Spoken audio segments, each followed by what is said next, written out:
Cattle producers face all kinds of challenges when it comes to protecting the environment, but they all have a common goal: leaving the land better than they found it. Let's head to Region 5 and the winning operation from Montana.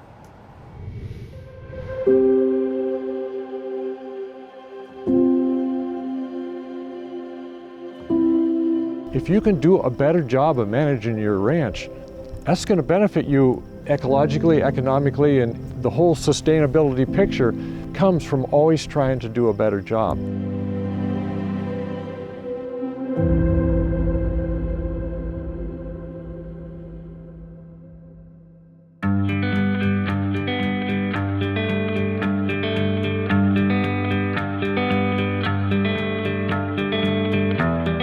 I'm Chris King. Our ranch is the Josie King & Sons Ranch here outside of Winnett, Montana.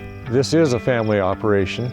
My wife and I and our two kids, our son Jay and daughter Kylie and her husband Mitch, are all on the ranch now.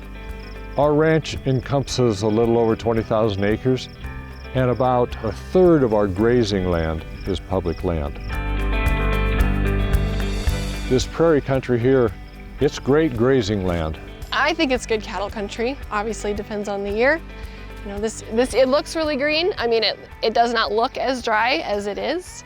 When you have water, it's great cattle country.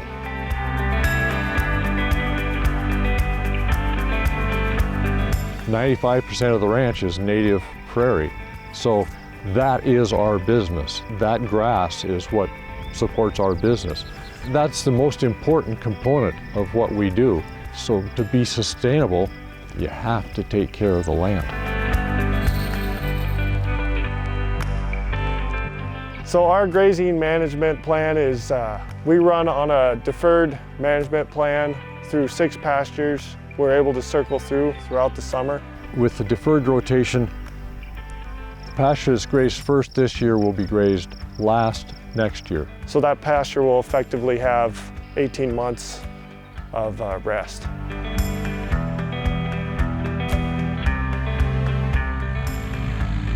We use our airplane as a tool here on the ranch. My dad has a Piper Cub that he uses to fly and check out how the operation is going, check on the cows and the water situation, and it's a very valuable asset to the ranch. It's actually a fairly inexpensive for us because it's an old plane. It's a 1943 Piper Cub.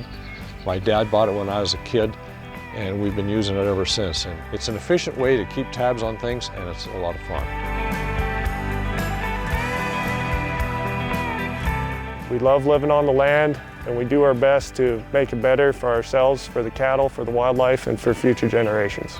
I really want people to understand that, like, what's good for the cow is what's good for the deer, what's good for the antelope, what's good for the sage grouse, and that we are out to preserve it. My hope, of course, is that the ranch will continue on in the family, because that's what you're always doing. You're always trying to build for the future. You're always trying to improve what you have so that it is sustainable. We put in a lot of hours here, but we like what we're doing. We like being out here, so it makes it rewarding.